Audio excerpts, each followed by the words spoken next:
Assalamualaikum warahmatullahi wabarakatuh. Perkenalkan, nama saya Vini Andriani Tahir, NIM 2019-02-049, mahasiswi Gizi Stikes Mitra Keluarga. Berdirinya saya di sini untuk memenuhi ujian praktikum ilmu bahan pangan.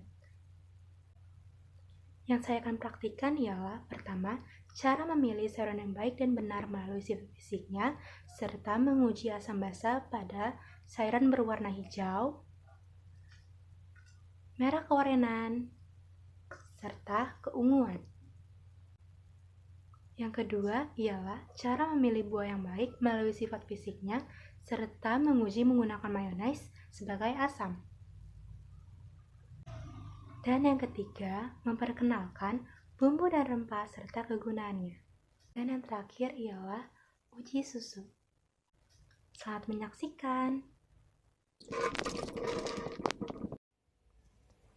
Bercuci tanganlah sebelum memegang bahan makanan.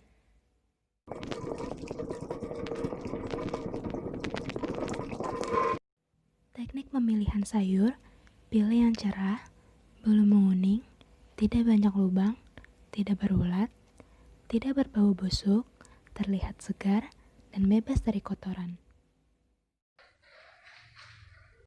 Setelah memilih sayur, jangan lupa untuk mencucinya dengan air mengalir.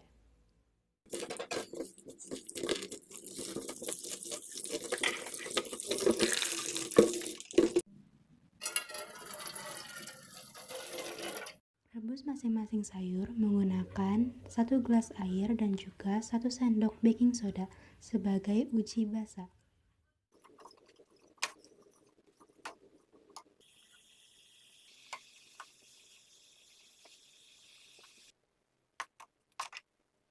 Berikut adalah hasil uji basa pada sayur berwarna hijau, merah, dan keunguan.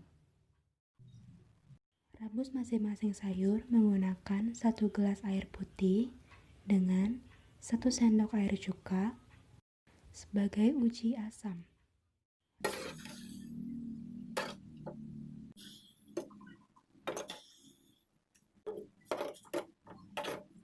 Cucilah buah sebelum mengupasnya, jangan terbalik ya, karena dapat menghilangkan vitamin yang larut air terdapat.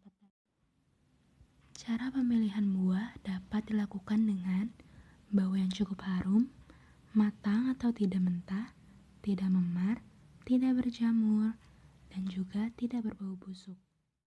Di sini saya menggunakan mayones untuk uji asam pada buah. Potong kecil-kecil buah dan olesi dengan mayones, lalu tunggu setengah jam sampai 1 jam. Seperti inilah hasil setelah menunggu 1 jam, mayones dan buah menjadi kecoklatan. Bumbu dan rempah. Bumbu dan rempah adalah tanaman aromatik yang digunakan untuk bahan masakan yang berfungsi sebagai penyedap dan pembangkit selera makan, digunakan dalam keadaan segar dan kering. Rempah ialah tanaman aromatik di mana buah, biji, akar, kulit kayu, kuncup, dan beris dipakai sebagai perasa dan aroma. Sedangkan bumbu, tanaman aromatik di mana daun, batang, maupun bunga yang dipakai sebagai perasa dan aroma. Pertama ialah penggolongan batang, seperti batang serai, kayu manis, kayu secang. Batang serai ialah batang panjang yang berfungsi sebagai harum makanan, penyedap rasa, berwangi khas serai.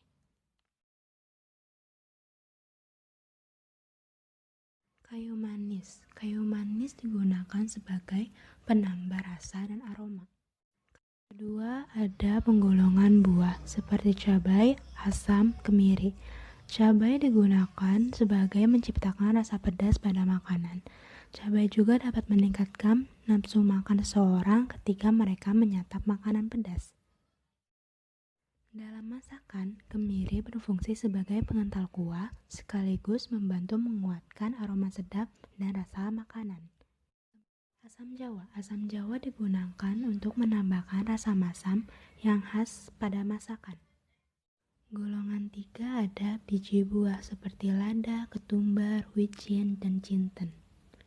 Rasa pedas pada lada digunakan untuk mendapat cita rasa makanan karena lada memiliki rasa pedas dan aroma yang khas. Keempat ada golongan daun seperti daun salam, daun jeruk nipis, daun bawang. Daun salam adalah tanaman yang sering digunakan sebagai bumbu penyedap makanan karena memiliki aroma yang khas. Golongan selanjutnya adalah golongan umbi lapis, seperti bawang merah, bawang putih, bawang bombay.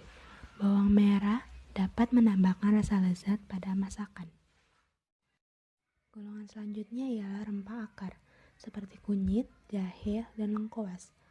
Kunyit dalam masakan digunakan sebagai bahan pewarna kuning alami. Bumbu buatan seperti MSG atau monosodium glutamat. MSG digunakan untuk pencipta rasa masakan yang gurih. Bumbu yang terbuat dari hewan ialah ebi terasi. Ebi digunakan untuk menciptakan cita rasa seafood.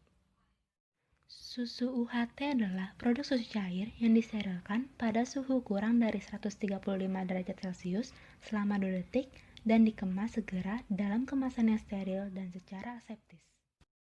Uji pengamatan susu dengan memberikan perilaku berbeda pada penyimpanan suhu ruang dan suhu lemari es setelah 24 jam. Berikut hasil pengamatan susu setelah 24 jam penyimpanan.